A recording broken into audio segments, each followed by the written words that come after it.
လူတစ်ယောက်သည်သူ၏ခေါင်းကိုတန်ကရိယာတစ်ခုအတွင်းတွင်ဖမ်းဆီးထားခံရပြီးလှုပ်ရှားသည့်အခါတိုင်းသေဆုံးနိုင်ကြောင်းသိရှိထားသည်သူ၏အားနည်းနေသည့်အခြေအနေကိုမြင်ပြီးရန်သူသည်ဝမ်းသာအားရရေမောလေသည်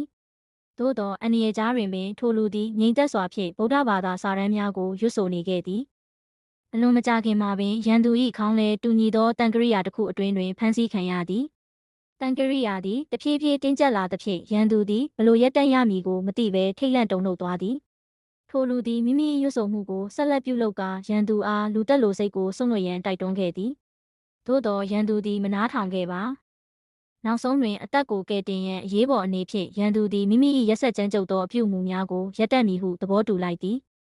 ထို့နောက်တန်ကရိယာသည်တဖြည်းဖြည်းလျော့ပါလာကသူ၏အသက်ကိုကယ်တင်တကယ်သို့ဖြစ်လာသည်